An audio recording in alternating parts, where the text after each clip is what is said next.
Hey guys, and welcome to part two. So I told you, we're at the point now to where my friend decided that they were just going to not pick me up at the time that they specified, which is 8 o'clock. I had already gotten the message that said, "Hey, listen, we overbooked the flight. You pretty much need to get here on time." Fast forward to my second freak out. You see, they got here at about nine something when they were supposed to get here at about eight something. I had already confirmed and done all the things that they said that they needed me to do in order to make sure they would show up on time. And yet again, here they are, and they're late and they're acting like they're upset with me. And every single time that I would go on some away trip or really try to elevate myself, I've got to deal with the roadblock of the doubt and the misery and whatever this person presents me.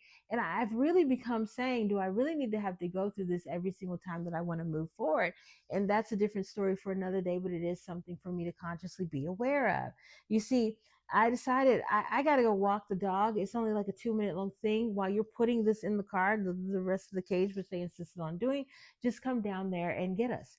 And I waited for a few minutes and nobody came. I go back up on the elevator and they are sitting in their car, literally on the phone, trying to order something from McDonald's, a McGriddle that no longer exists. This was at the point, you guys, I realized that I had to calm down part two. Like I said, the first one was that the hotel room that I thought I was going to get just isn't there anymore, but I'm still listening to God.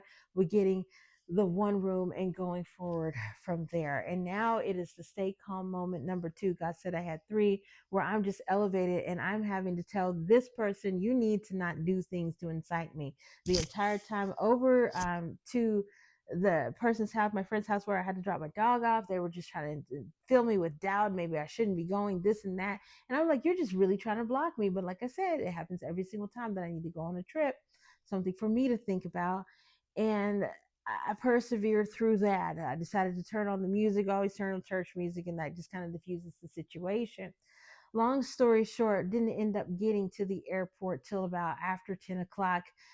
They pulled me to the side for something, but there was some guy that was doing training and he was just making everybody go to the side. That delayed me a little bit more. First, it was the human distractions, and then it was the actual like structural distractions. But I passed through security with relative ease.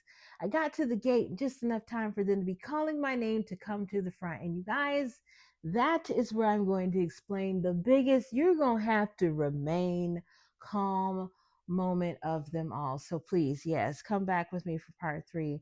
But just know that, God gave me this vision that I needed to go to the St. Thomas to relax. I said, you know what? It's too expensive. Let me give myself the cheaper alternative that seems the same. And it seems as though I'm running into a lot of resistance doing that.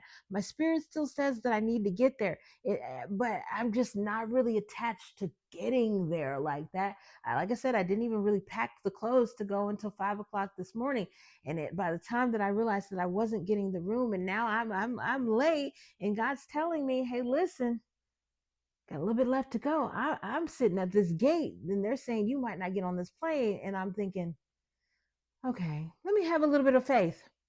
And even the guy next to me, you guys, we're going to discuss this.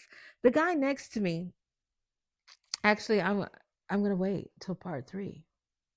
And I'm going to do part three after I get to St. Croix. Because you guys, I'm going to make one long video, and the ending of this day is epic. And I will see you guys when I get to wherever I'm going, because you don't know where I'm going yet. Have a blessed day.